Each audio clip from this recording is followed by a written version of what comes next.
Hello, welcome to today's lecture. Today I will be introducing a simulation program called Field 2. Field 2 is a tool that is used for simulating ultrasound imaging systems using the spatial impulse response method. It is governed by linear acoustics theory, and therefore nonlinear wave propagation is not incorporated in this program.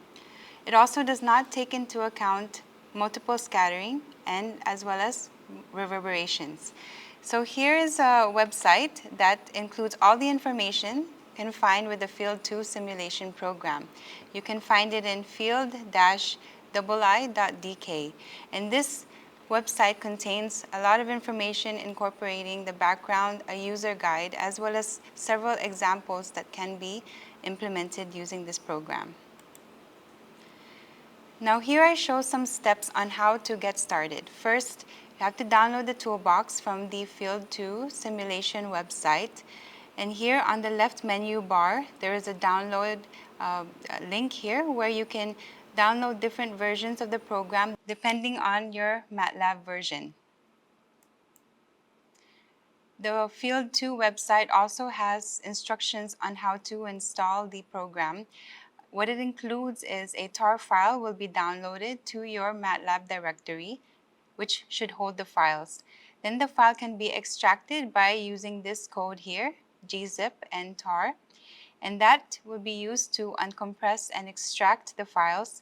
The tar file then can be deleted afterwards. And in your directory, MATLAB directory, there will be a folder that contains all the Field 2 program M files. The user guide can also be found in that folder. And when you open MATLAB, you can type the code path using this line here and field init to initialize the Field 2 program. So more of this information can be found in the website.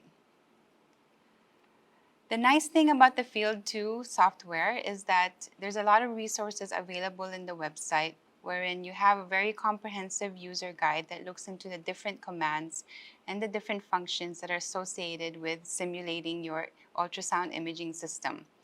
There are also several examples. As you can see here, there's an example of point spread functions, an intensity profile, different types of phantoms including cyst, kidney, fetus. Other types regarding tissue motion can be found here as well.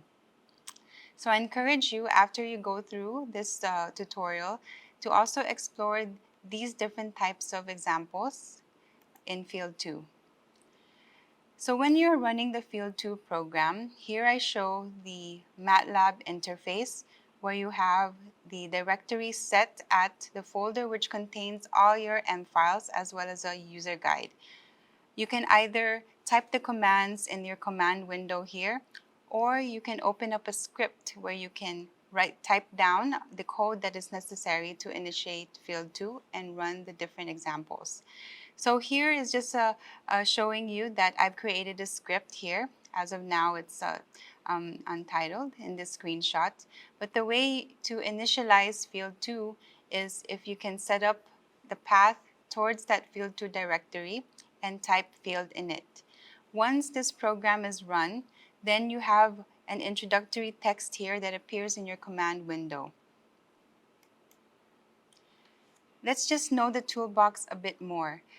So when Field 2 starts, there are several default values in the simulation environment, including the sampling frequency, which is set at 100 megahertz. And of course, the sampling frequency is set such that it follows the Nyquist criterion. Also, the speed of sound is set to what it is for average of soft tissue, 1540 meters per second. And the attenuation of the medium is set to 0, meaning that the default value is a lossless medium. There is no attenuation as the ultrasound propagates through the depth. Depending on the type of problem you are working on, you can change these parameters using this set field command. Now the set field command is also, information about that is in the user guide, so you can set it depending on what your parameters, you would like your parameters to be. It's also important to know that the Field 2 toolbox also follows the MKS unit system, just meters, kilograms, second. So any values, the distance would be according to meters, time would be in seconds, and frequency will be according to hertz. We also take note of the coordinate arrangement within the simulation environment. There are three axes. The z-axis is corresponding to the axial depth direction. So if you look at the schematic here, we have our transducer array with multiple elements denoted by the small rectangular boxes, and you can see the beam profile right here. Now the axial depth is going down away from the transducer using this configuration. So it's from top to bottom. The x-axis corresponds to the lateral direction of imaging. So that goes from left to right across an array. And the y-axis corresponds to the elevation direction, which is out of the XZ scan plane of imaging. So it's this direction right here. Now the different steps for simulating an acoustic field is involved as follows. So first we would define our transducer type and create a transducer handle. I'll explain more about that in the next slide. Following, we would define the electromechanical impulse response of our imaging system. Then we would define the excitation signal that will be sent to the transducer elements. And finally, calculating the field at each point of interest. Now here are some transducer types that can be simulated in the MATLAB command. So here on the left, first column is the commands associated with the different transducer types. We have here the XDC underscore piston. This corresponds to the command for simulating a flat, unfocused, circular, single element transducer, or also called the piston transducer. We also have XDC concave here, which simulates a focused concave circular piston, single element transducer as well. And we also have XDC linear array here that will simulate a 1D linear phased array. In this case, the code does not allow it to focus on the elevational direction. Whereas XDC focused array, it allows you to simulate with a fixed elevational focus. So it actually depends on what your transducer parameters are, which you are simulating. We can also simulate a 1.75 phased array here with a fixed electronic elevation focus, as well as a 2D array. So you can see there's this Field 2 simulation software has versatility in terms of simulating different types of transducer. Now, how do we specify a transducer type in MATLAB? So in Field 2, so here we can create a handle for that specific type. So let's say I give this example where we'd like to create an unfocused circular or single element transducer with a radius of 8 millimeters, and we divide the element of this transducer into 1/2 millimeter simulation elements. So what are these simulation elements? So these are mathematical subdivisions of the actual physical transducer aperture, and that's used to calculate the acoustic field. So this is similar to when we are doing finite element modeling, for instance, where you have an object and you divide that into multiple smaller objects to be able to simulate the properties or the response of that object. So similarly, we do this, subdividing one aperture into multiple smaller elements. We call that simulation elements. So if we reduce the size of this simulation elements, the much better the results would be. You get more finer results, but it will lead to longer computation times. So there's a rule of thumb that the size of these simulation elements should be on the order of the wavelength. And in this case, each element is being approximated as point sources. So similar to what you would observe when you apply Huygens principle, for example. So the way you would specify the transducer type is you would create a handle. In this case, in your MATLAB script or your command window, you can type this code where you name a handle for your transducer. In this example, I call it piston. So piston is the handle, and that will equal to your command xdc underscore piston. Now this will change if you have a linear array, of course. So depending on the type of transducer you would like to simulate, then you would change this command. And the inputs to this xdc piston command would be the radius of the transducer here. So I had asked for an 8 mm radius, and in this case, since the field 2 environment operates in MKS units, here we write down 0.008, and this is in terms of meters. And we would like that this aperture be divided into 0.5 mm simulation elements. So the next input we would have here is the size of that simulation element in meters. After we define our transducer, the next step is to define the impulse response. So we had discussed earlier in a previous lecture what the impulse response is, and this is the type of signal that describes the velocity of the transducer phase in response to an electronic impulse. So if we would like to set the impulse response of the piston transducer to be a Gaussian weighted sinusoidal signal, and we'd like that to be centered at 2 MHz frequency with a negative 6 dB bandwidth of 70%. So this is related to the bandwidth ratio. So our code would be something that looks like this. I had created a script called beam pattern piston here and saved that as an M file. So I had already assessed or assigned my transducer handle, and next I will define the bandwidth ratio here. So my bandwidth ratio is BWR here, and then I'd also like to define the sampling frequency.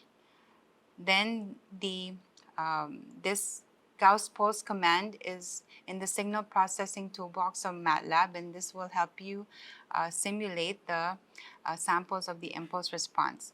So the inputs of this Gauss pulse here would be, you would type the cutoff, the center frequency here, bandwidth ratio, minus 6 dB corresponds to the full width half maximum of that bandwidth here, which is what we would like.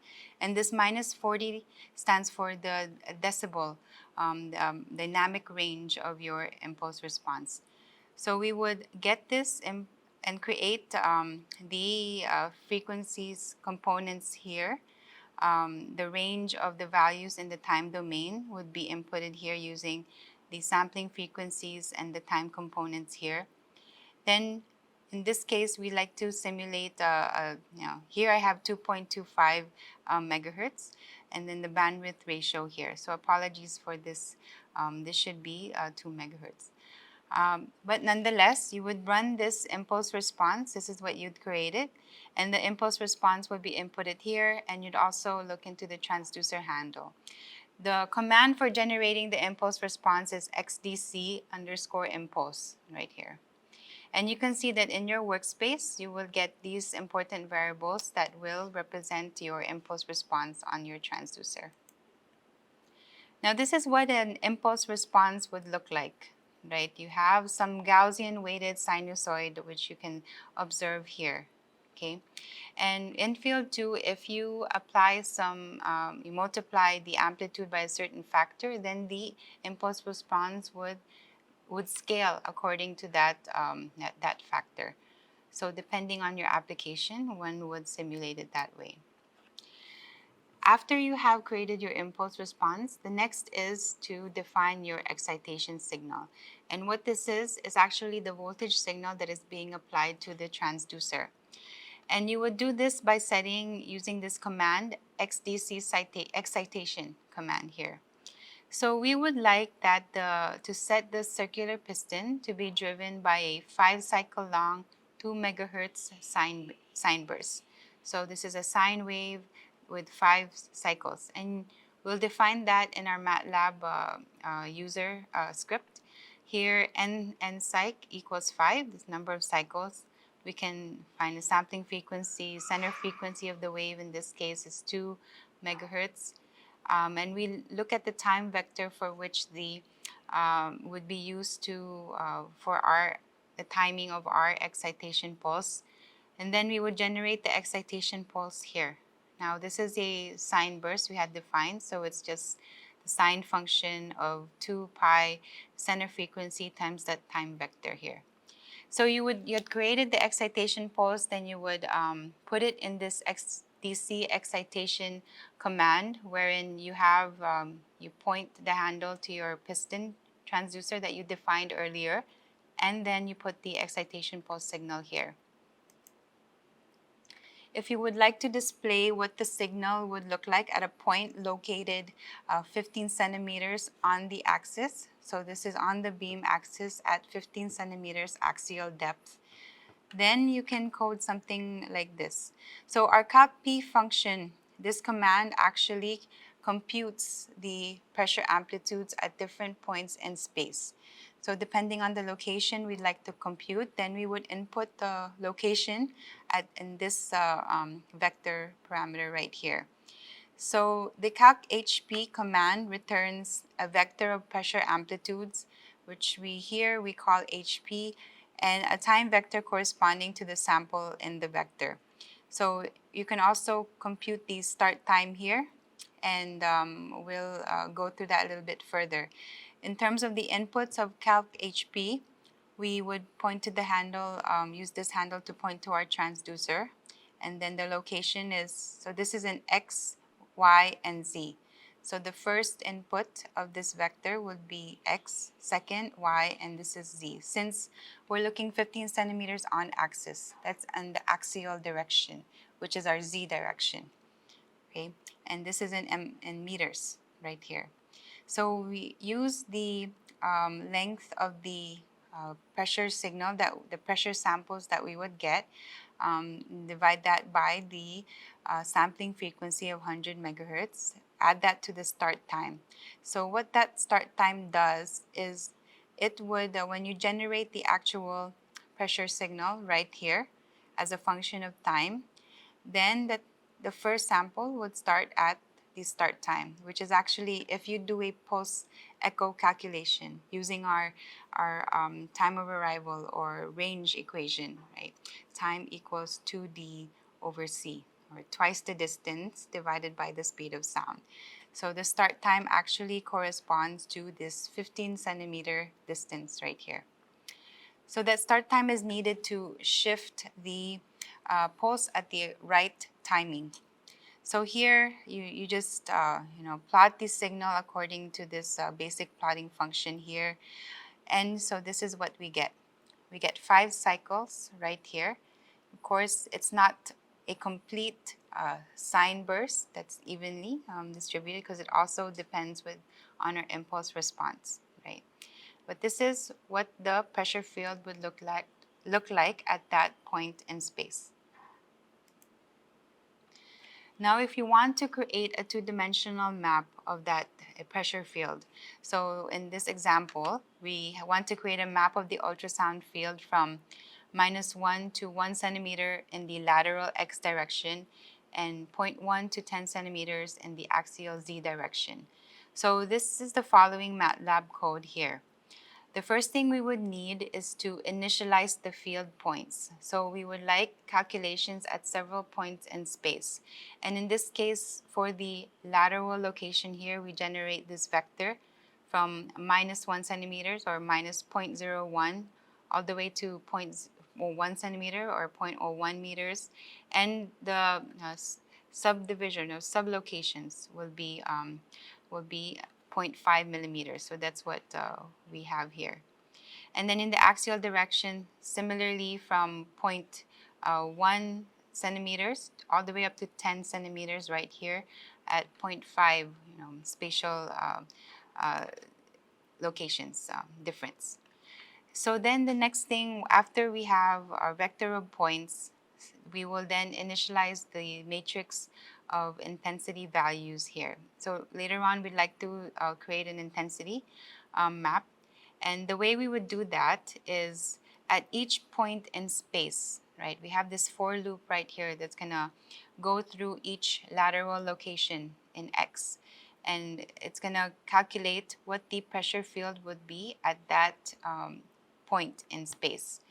And since intensity is proportional to the pressure squared, then what we do is that that specific point in space, we would, we would first square the pressure signal and sum over that vector of pressure signal. So with that, it's similar to doing the integral of the pressure squared as we are calculating the intensity. So here, what we'd also like to do is to plot a normalized intensity. So we would just divide the entire intensity matrix by the maximum intensity values here, and we displayed a two-dimensional map of it. So this is the result right here, where we have the z direction or the axial direction in the vertical axis, and we have the lateral direction in the horizontal axis. And so as when we're looking at this, it's showing that the transducer is emitting the field from the top of the image. So the transducer would be right here. And this range right here would be what you would have remembered. It would be the Fresnel region, the near field region of your transducer. And then this down here would be the far field region. So it's nice to be able to see, depending on the type of transducer you had, this simulation program would give you what the field you would expect to be. You can also plot the on-axis intensity right here. So you can just take the column right here at this point in space. When we talk about axis, it means that we start at the zero lateral location, which is the center of your beam, and then you just plot it across the axial depth. So if you want to create a on-axis intensity profile from 0.5 to 20 centimeters, then you would code it like this. So first you would specify the points in space. So in this case, we're talking about the z-axis. So we're going from 0.5 centimeters in 0.5 centimeter intervals all the way up to 20 centimeters right here. Again, these are in meter units. And the points can be, you can have your matrix of coordinates with zero values for x and y, since we're just only looking at the z direction. We use again calc HP to compute the pressure field at that time, at that location. Use start time again, and we would sum the pressure squared, the HP squared right here for doing our integral. And after that, we get an I value, which corresponds to our intensity. And we would plot the normalized intensity right here.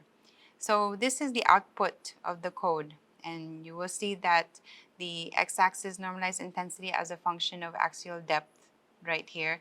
And you can see that when you are in the near field, the on-axis intensity goes up and down really, really fast in the spatial dimension in the near field right here.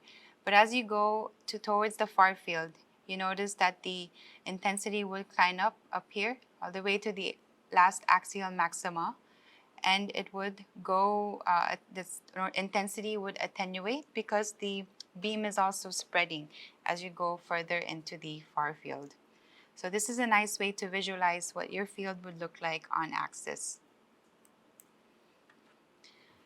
So that is an example of a single element circular piston transducer. Now I'll give an example of what a focused linear array transducer would look like in terms of its beam pattern. So what we want to do is we want to create a two-dimensional beam pattern of a 64-element focused linear array transducer with 5 megahertz center frequency, and it's focused at 5 centimeters. So here's just reminding you again of what the coordinates would look like. So we have our transducer array here. We'll have 64 elements. In this case, there will only be 4 here in the schematic, but we'll have 64 elements in our example. So the beam will look something like this, and you'll have an elevational direction, you have lateral and axial direction here. Also, just to remind you that if you remember in the transducer array lecture where we talked about element width, the curve, which is the space between the elements, and then the pitch, which is the curve plus the element width here. So these parameters will become important when you are simulating your linear array transducer. So let's go back to the parameters that you will define in your MATLAB code.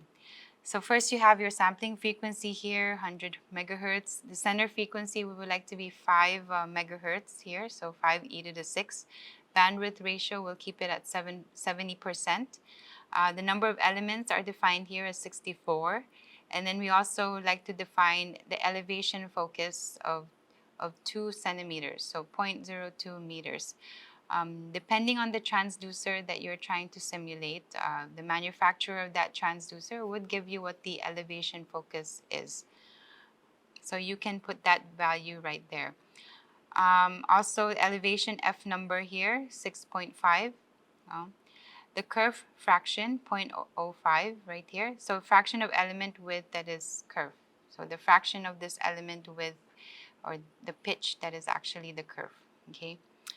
And we would like to see the beam at the focus. So here our focal point is 5 centimeters right here, so 0.05. And since we're only looking at a focal point on axis, your x and y locations are set to 0.